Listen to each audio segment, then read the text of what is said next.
Welcome to Study Room for Computer Science. In today's video lecture, I would like to solve some C programming questions that is useful for GATE and UGC NET examination from the topics loops and control structures. So let us directly move on to the questions. In question number 1, we have a C program, and in that one variable called I, that is initialized with the value 1024, and we have some for loop for semicolon. There is no initialization part, but it is separated with a semicolon. And in condition part we have a variable called I, and in an updation part I is updated by right shifting to 1 unit.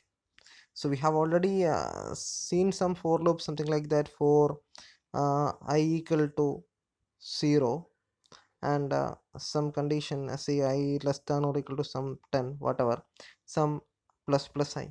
Okay, when we are comparing with this for loop, in initialization part there is no statement, but I is initialized with 1024 outside the for loop, and in condition part it contain only the variable I, and if the value of I is non-zero and it is assumed to be true, otherwise it is false. Okay, and in an updation part it is right shifted to 1 unit. Let us check how this for loops works. When I equal to 1024, it will check here, and it is a non-zero value, so it will execute the body of the for loop. It will print the study room for computer science one time. Okay, and after that it will shift the value 1024 1 unit to the right. Okay, let us check the value of I after shifting 1 unit right. In order to shift 1 unit to the right, let us represent 1024 in binary. For representing binary, we can simply consider the positional notation. The base of binary value is 2, so the positional notation is nothing but 1, 2, 4, 8, 16, 32, 64, 128, 256, 512, and 1024. Okay, 1024 is directly given here, so we can put 1 here. All the remaining bits are 0. This is the binary representation of 1024. Okay, when we are shifting one bit to the right, we will simply discard the rightmost 0, and we will shift 1 unit to the right. So 0 0 0 0 0 0 0 0 0 1 will come here, and we will simply add a 0 to the left side. Okay, this value we will get after shifting 1024 to 1 unit to the right. Okay, so it will check, the for loop will again check the value of I, that is true, then it will print the study room for CS again. Okay, then we are again shifting 1 to the right, then it will repeat the same procedure. It will shift 1 unit to the right, so 1 will come here, and all the remaining bits are 0, and we will add simply 2 zeros here. Okay, so in each iteration the value will be divided with 2, so 1024 5 and become 512, then 256, then 128, finally it will reach the value 4 2 and 1. Okay, so for all these values the I will be true. When finally we are shifting 1 unit to the right, when we are reaching the value 1, that value will become 0. Okay, so the rightmost one will be discarded.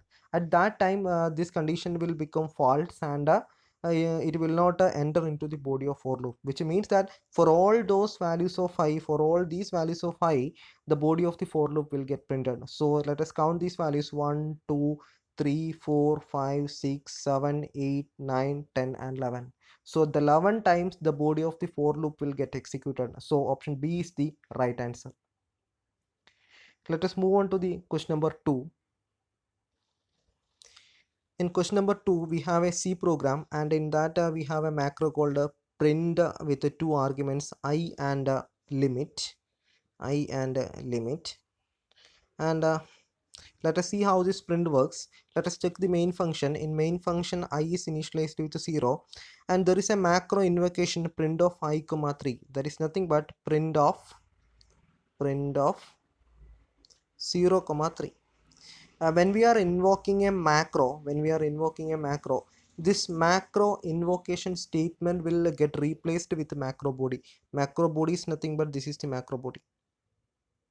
Okay, this print of 0 3 will get replaced with this part. Okay, let us check how this part works. This will come to here and this will execute. Okay, it will simply check if I plus plus less than limit. Okay, so it will come enter into the do while loop, do, then if I plus plus less than limit, what is the value of I? So it is a past increment. It will simply check 0 less than limit. I is 0 and limit is 3, so 0 less than 3. It will enter into the body of if and it will simply print the study room for CS and study room for CS. And after that we have a statement continue. Continue is nothing but it will supposed the print do while loop to continue its execution. So whenever a continue statement is given, it will continue the execution of loop body. So after this one, it will come to here and it will check the condition of for loop. In order to continue the execution of loop, it should check the condition.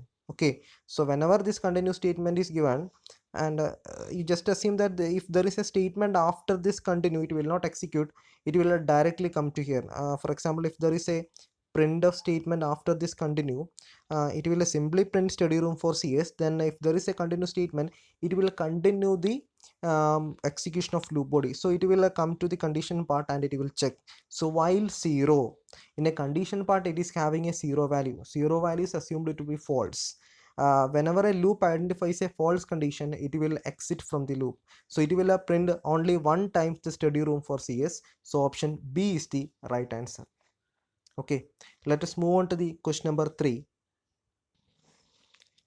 In question number 3, we have a C program, and in that we have a switch, and the switch is controlled with the variable I, and I is initialized with I is declared with a integer value and it is initialized to 0, which means that I is an integer variable and it is initialized with a value 0. Okay, when we are coming to the switch, and switch is controlled with this I, and for all cases of switch we are assuming an integer value, but here is a character and here is a character.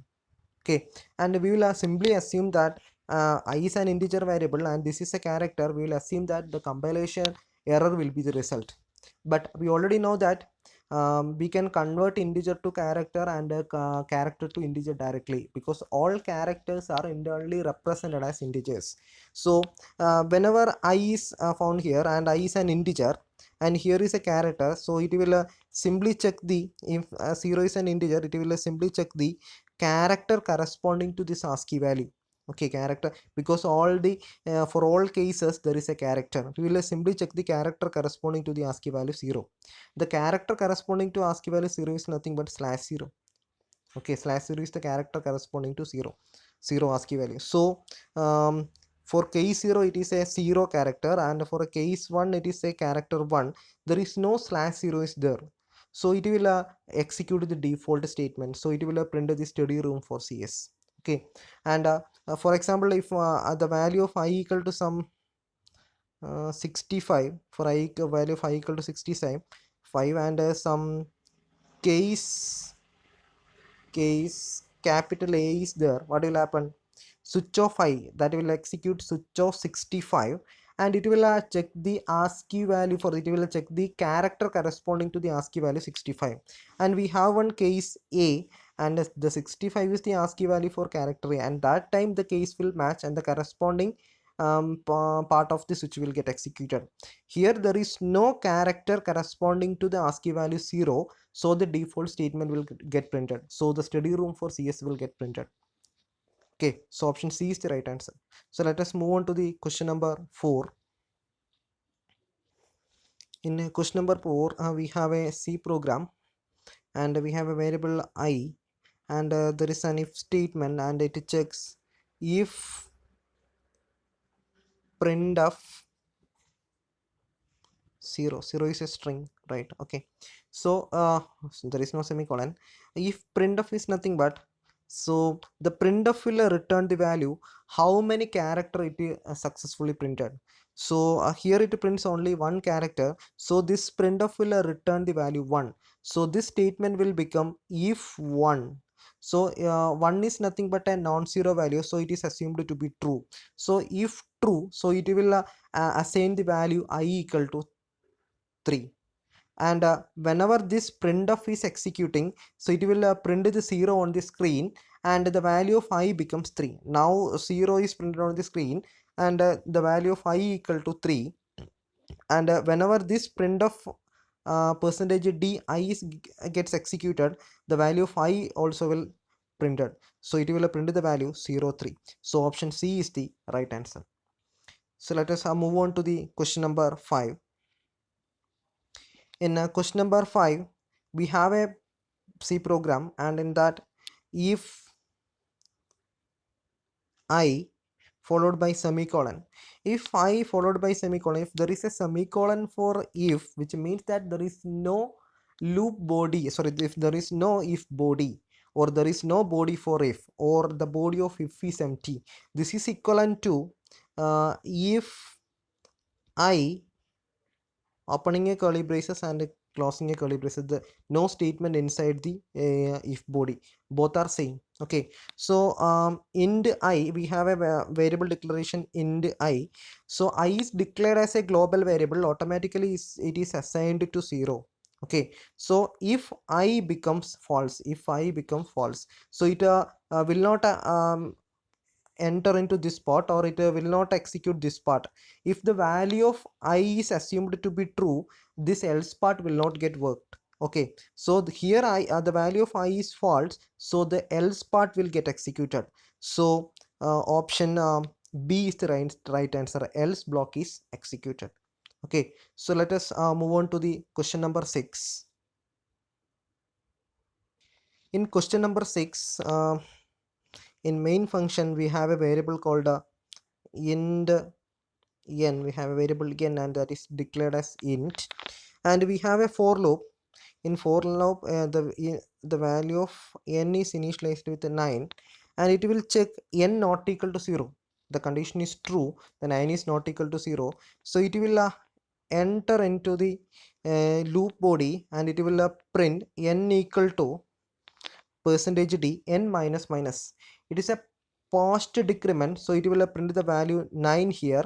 After that, the value of n will decremented to 8. Okay, so the value of n will 8 here after this printf statement, and after that it will come to the updation part. In the updation part also there is n minus minus, so this 8 will become 7 here, and after that it will check 7 not equal to 0. Then it will come to here, and it will print the value 7. After that, this n minus minus will work, because this is a post decrement, so this 7 will become 6 here, and then when come to the updation part, that 6 will also decremented by 6 will again decremented by 1, so that 6 will become 5. Okay, so for each iteration the value of n will decremented by 2, so 9 7 5 3 2 1.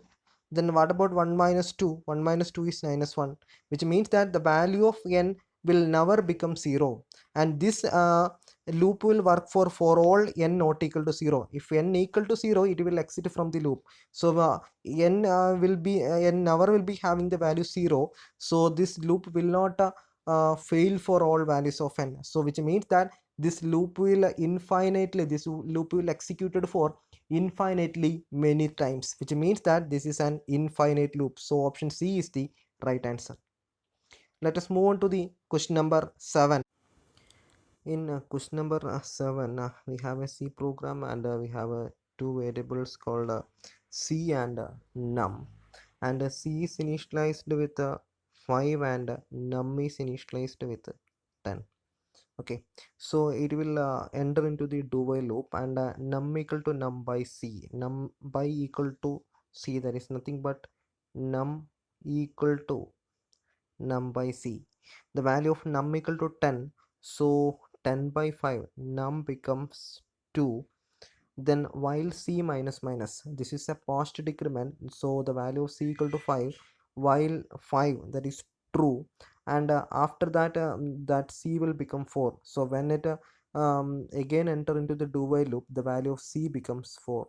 So it will simply check C minus minus, C minus minus, currently the value of C equal to 5, and this is a post increment, so after checking the value it will get decremented. So while 5 it is true, Then after that it will decrement it to 4 before entering into the body of do while loop again. So c equal to 4, that is true.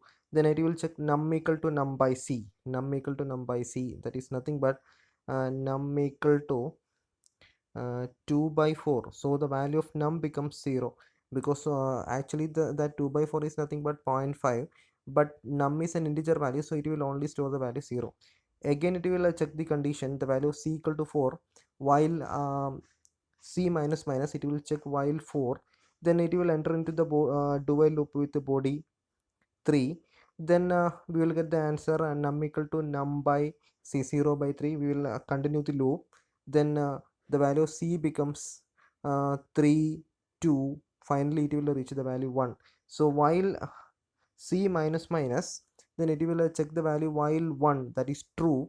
Then before entering into the loop, that 1 becomes 0, which means that the value of c equal to 0, which means that when it enters the do while loop, num equal to num by c, now the value of c equal to 0. So the division by 0, it will simply generate a runtime error. It will lead to the abnormal exit of a program. So it will lead to runtime error. So option B is the right answer. Let us move on to the question number 8. In question number 8, we have a C program in that a switch is there inside a for loop, and in that for loop I is initialized to 0, and it simply checks the value I less than 20. I less than 20 is true, and when it reaches the switch part, it will execute for switch of 0. So it will reach the case 0. Case 0. In case 0, I equal to I plus 5. In case 0, I equal to I plus 5. Now the value of I equal to 0, and now the I becomes 5. Here I becomes 5. There is no break statement after the case 0. So it will execute until a break statement is found, or until the end of the switch. Okay. So here I becomes 5. Here 2 will be added with a 5, now it is 7, and 5 will be added with a 5, here it is 12.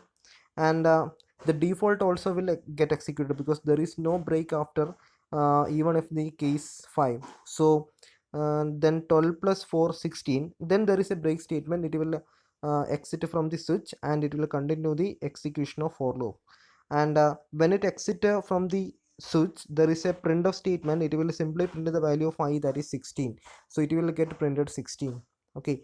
So when it reaches the for loop, the value of I equal to 16, and that 16 will be incremented, that is I plus plus. So that 16 will be incremented.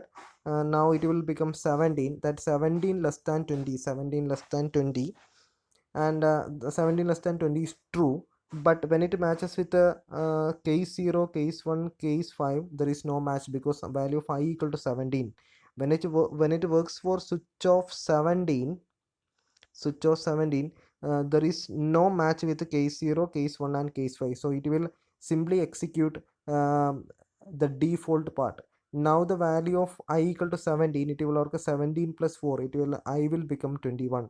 And when it exit from the switch, it will get print the value of I, that is nothing but 21. So it will get printed 16 and 21. Then it will again come to the for loop, and the value of I become 22, and it will check whether 22 less than 20, that is false. So this program will print 16 and 21. So option C is the right answer. Let us move on to the question number 9.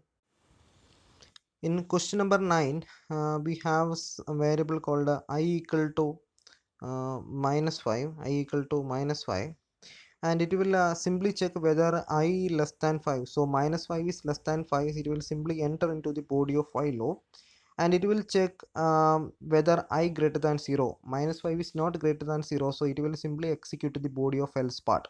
And in body of else part, there is I plus plus, and this I plus plus is written alone, and it will simply increment the value of I by 1. So I becomes minus 4, and there is a continuous statement.